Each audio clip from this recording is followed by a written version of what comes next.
Nung ini-interview dito etong si Sara Duterte, wala kita mo talaga sa mata na ng isang sinungaling. Nakikita mo yung mata niya na hindi totoo ang sinasabi. Nakikita mo yung mata niya na puro kasamaan ang nasa utak. Kawawa yung mga taong puring-puri kay Sara Duterte. Kawawa yung mga taong akala mo talaga or nagbubulag-bulagan pa rin, sabihin na natin ganon, na maayos at matino etong si Sara Duterte.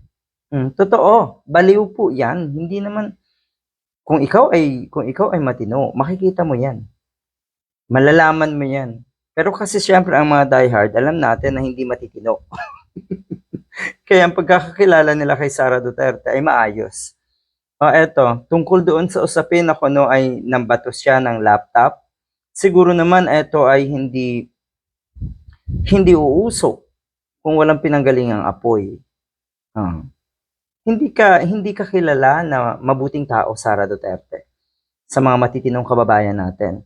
Kilala ka bilang mapang-api, mapang-away, naghahanap ng gulo madalas. Kilalang kilala ka ng mga matitinong kababayan natin. At ang masaklap dyan, yung mga tagasunod mo, sa tingin ko, ay nagbubulag-bulagan na lang hanggang sa ngayon.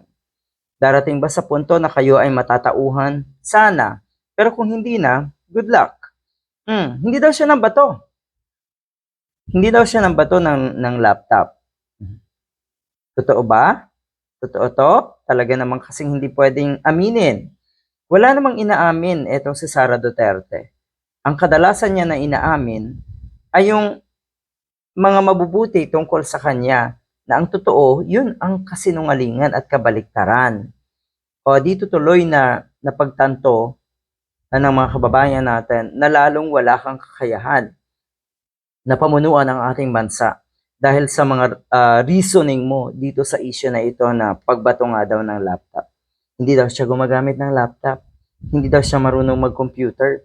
Lahat daw ay nire-relay lang niya sa mga empleyado niya. Ay mas malala yan. Kasi kung tutuusin sa ating henerasyon, sa panahon ngayon, ikaw ay or gusto mong maging leader pero wala kang kaalam-alam sa teknolohiya, no wonder may isang hearing dati na tinanong etong si Sara Duterte kung meron siyang alam or aware ba siya doon sa public wifi na ino-offer or na programa nga ng gobyerno. Mantakin nyo, hindi alam. So ito ay isang patunay na totoo yung sinasabi ng mga kababayan natin na habang tumatagal, makikita at mapapatunayan natin ang kabobohan at katangahan ng mga katulad ni Sara Duterte.